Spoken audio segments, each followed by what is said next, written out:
Bonjour et bienvenue sur Tendance Ouest en Normandie. Nous allons voyager aujourd'hui, nous allons aller sur les pas de Saint-Jacques-de-Compostelle. Peut-être que plusieurs personnes, donc ce matin sur Tendance Ouest, disent tiens, Saint-Jacques-de-Compostelle, le chemin de Saint-Jacques, ça nous dit quelque chose. Et pour nous en parler, nous avons donc invité François Lepère qui vient à côté de Lisieux. Vous êtes donc aussi responsable d'une maison d'édition. Merci de vous présenter succinctement aux auditeurs de Tendance Ouest. Bonjour. Oui, bonjour. Donc je suis quadragénaire depuis une année.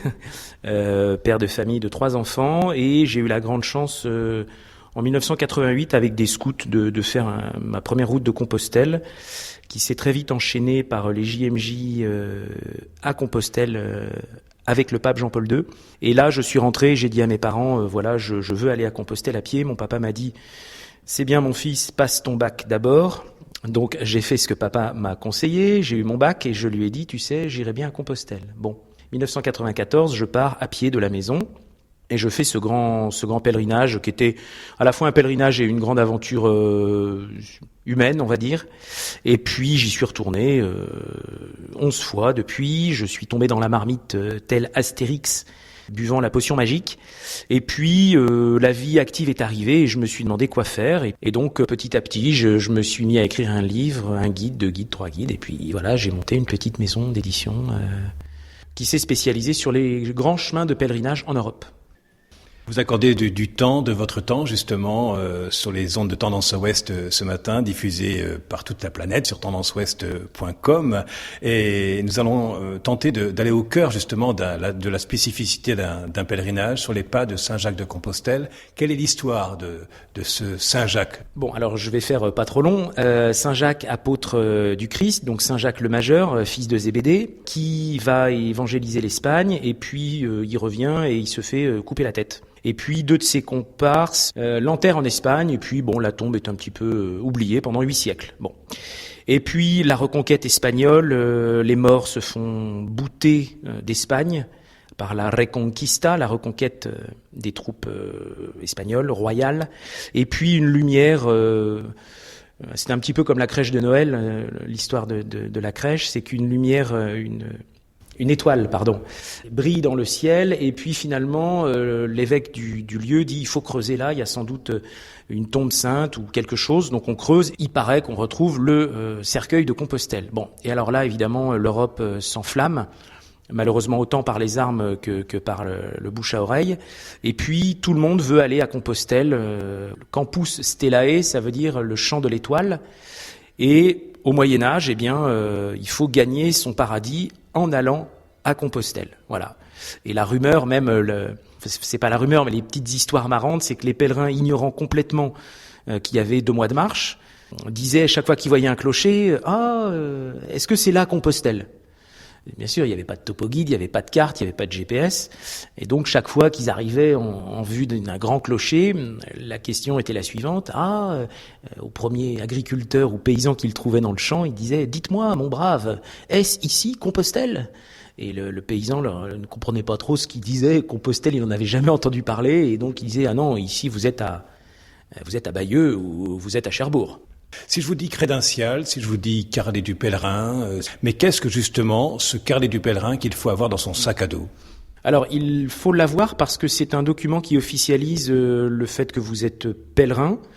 On vous demande pas si vous êtes croyant, baptisé ou tout le reste. C'est simplement un document qui atteste que vous marchez bien sur le chemin de Compostelle, et donc vous avez, grâce à ce document, accès aux refuges qui sont réservés aux pèlerins. Parce que dormir une nuit à l'hôtel, tout le monde peut le faire, mais dormir 2 mois à l'hôtel, c'est évidemment pas possible. On peut pas mettre 50 € tous les jours dans la nuit. Donc il y a des petits lieux qui sont réservés aux pèlerins, et pour certifier que vous êtes bien en chemin vers un lieu saint, vous avez donc ce carnet que vous faites tamponner tous les jours. Alors la question qui revient toujours, c'est où est-ce qu'on fait tamponner? Eh bien, où vous voulez. Ça peut être à l'archevêché du coin, chez le curé, ça peut être aussi à la poste ou au bar du commerce. Si possible, on met la date sous le cachet, sous le tampon qui est apposé, et à la fin, vous aurez 70 tampons différents. J'étais surpris en allant sur votre site internet qu'il existe plusieurs voies, plusieurs itinéraires qui ne vont pas forcément tous vers Saint-Jacques-de-Compostelle. Ils n'y vont Pas tous forcément, mais ils s'en rapprochent tous beaucoup. Alors les chemins d'aujourd'hui ne sont que les sentiers suivis par les pèlerins d'il y a 1000 ans. Il y a 1000 ans, les pèlerins, ils allaient de lieux d'hébergement connus en lieux d'hébergement connus. C'est pour ça que, par exemple, sur la voie du Puy, ils allaient du Puy-en-Velay à Conques, puisqu'il y avait une communauté religieuse. Ensuite, ils descendaient sur Figeac, puis Moissac, puis Aire-sur-la-Dour, enfin, il y a Cahors au milieu, bon. Et voilà, à l'époque, la journée de marche d'un pèlerin, c'était 45 kilomètres. Emery Picot, le premier à avoir laissé une trace écrite de son pèlerinage à Compostelle, il raconte qu'il a fait l'Espagne en 13 jours. Donc 13 fois à peu près 50 kilomètres. Bon, c'était évidemment les kilomètres de l'époque. C'est pas que la distance était plus courte au Moyen-Âge, elle était identique, mais les gens marchaient beaucoup plus, et même quelquefois même jusqu'à l'épuisement. Il y a nombre de pèlerins au Moyen-Âge qui sont morts d'épuisement sur la route. Il y a effectivement des lieux officiels de départ en France, mais au Moyen-Âge, et même actuellement, les pèlerins partent de chez eux autant que possible. Des exemples, par exemple, de départ, parce que forcément, nous qui sommes en Normandie, nous parlerons bien sûr du Mont-Saint-Michel. Donnez-nous quelques lieux de départ. Alors, les 4 les plus connus en France, c'est donc je vais faire du sud au nord en remontant. Donc, le premier, c'est de l'église Saint-Trophime d'Arles, donc dans les Bouches-du-Rhône. Ensuite, il y a le Puy-en-Velay dans la Haute-Loire. Ensuite, il y a Vézelay, la basilique Sainte-Madeleine. Et puis, la tour Saint-Jacques à Paris, ou l'église Saint-Martin de Tours, en Touraine, donc pas très loin de Paris. Et puis, bien sûr, le Mont-Saint-Michel en Normandie. Alors, qu'est-ce qui fait que tel ou tel lieu ont été choisis comme lieu de départ officiel, même si vous avez dit tout à l'heure, François Lepère, je rappelle que vous êtes responsable de cette maison d'édition qui porte votre nom, Édition Lepère. Qu'est-ce qui fait que, de fait, tel lieu a été officiel ?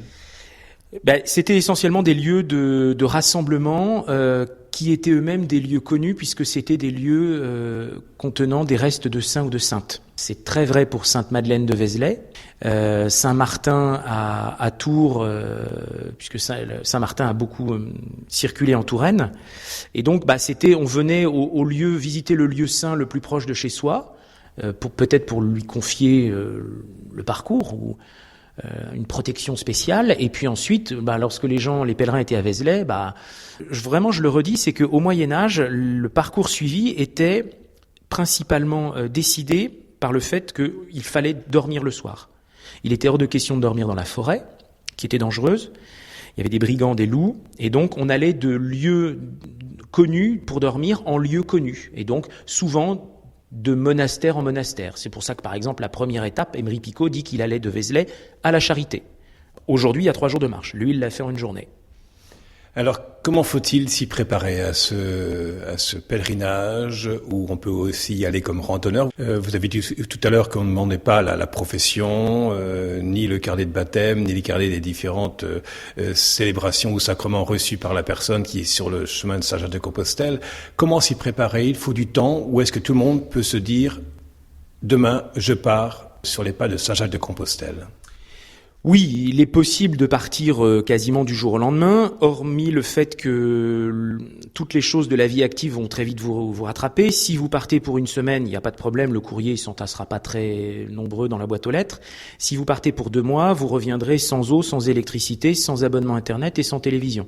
Oui, parce qu'on peut faire le chemin sur plusieurs mois, on peut faire par tronçon, c'est-à-dire on peut se dire cette année je fais une semaine, l'année prochaine je ferai peut-être 15 jours. Oui, si vous êtes actif, évidemment, à moins d'avoir un chef d'entreprise très compréhensible, ça existe, hein.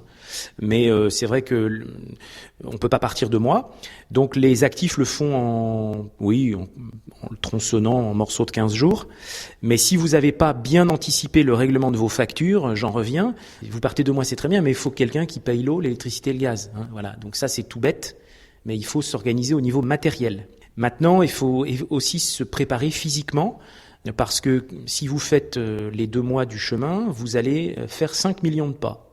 Bon. 5 millions de pas. Oui. C'est ce que vous ferez dans votre vie de tous les jours, mais en 10 ans. En allant chercher le pain, votre courrier, les enfants à l'école. On fait 5 millions de pas sur le chemin de Compostelle. Et donc, il est évident que physiquement, il faut très clairement se préparer. Une mauvaise préparation, Soit on serre les dents pendant 10 jours, soit au bout de 3 jours, on est complètement cassé et on rentre à la maison et c'est un échec. Est-ce qu'il est prudent de demander un certificat médical avant de partir ?